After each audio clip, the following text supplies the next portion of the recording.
Miles, I wanted to know your take on it. Like it's not clear to me whether he's making this story up as he goes or if it was the real story. No, he's completely making it up. He's making it up, which I think is interesting. When we wrote it, I think we sort of wrote it as kind of a real story. Like he was stating something that, but the way he did it, like when he just picked up a gift and he opened it up, and which I thought was great, which actually I think gave the scene something that wasn't on the page, you know, because he just was sort of spinning the story and trying to make his point, and he just, you know, and you see Lex sort of coming out of his funk and really responding to it. That's right. According to the legend, St. George... And the cool thing for us is that this box featured in the second episode of the series, so I think it's always great for an audience when things follow through and are paid off. So this is a box that actually older Lex gives Clark, and Clark keeps his necklace in, keeps Lionel's necklace in to protect it. So it's just a really great payoff for that. You see the history of the box. You know, I find that a lot of the shows where we go back into the past are really our best shows, some of the best shows. And so I hope we do that more, guys. Well, I think it's they fill in blanks. Yeah, for the audience. and they just, it's all about character. So I think for the regular fan, it's a great insight into who these people are. They've watched for 4 years now, so it's like it's a great way to get insight into who they really are. What was the one with Ryan where not Ryan? It was when we were back in the truck and it was a young Lex and Clark touches Lineage. That's season 2.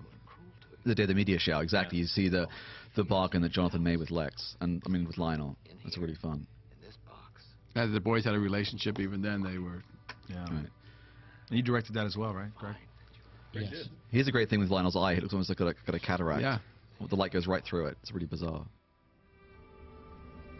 No, were those real tears, Miles, or did we put some tears in? No, they weren't real tears. Never ever say that.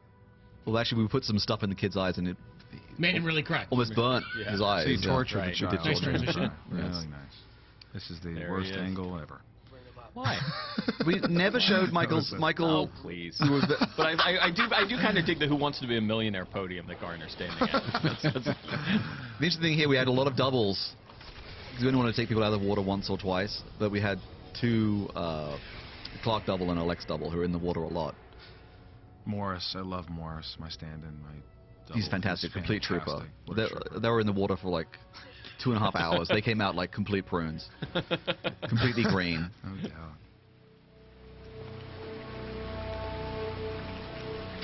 What are you doing with Dr. Gardner, Lex? And this is again, this is a classic Smallville reveal, which is something where we try to do a lot on Smallville. The people just appear out of nowhere. You don't know how they came there. Obviously, Clark's super sped there, but often we do it for sort of a regular person. It's like a horror movie technique. The series is about people who have secrets, and so it's always interesting if people are overhearing and how much information they have.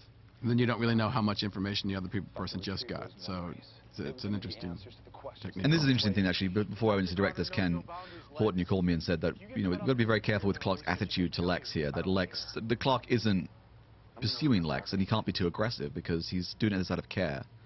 And obviously now he's worried that Lex will discover his secrets. So now it's becoming murky, and he's worried for both himself and for Lex. So it's a sort of great ambiguity of motivation for Clark. In this next scene, we had a scene between this of Clark going to see Martha and talking about what he should do. And we cut that out, actually, and went straight to this scene, which is Clark approaching Lionel, which I know was very controversial. And when I came up with the story, people didn't believe that Clark would ever feel impelled to see Lionel, that it was going too far. But I think it works really well. But I think it's that reason that it works, because it's so dramatic. And then Clark pays the price. He trusts the devil, and he gets burned. Yeah. So I think that works really, I think really you do believe the only reason he would go is Lex, and it goes to reinforce their bond. And right. It's also good here because they. Clark comes in thinking he's got, holding all the cards, and actually Lionel in the scene totally turns it on him as well, which is great. Yeah, completely twisted. This is one of the first scenes you directed, isn't it, Miles? Yes. And I remember there was a great collaboration between the 3 of you. This actually took a long time, because I was very aware. To talk about it. It took a long time to talk about it. It did, and break it, and just in terms of the blocking.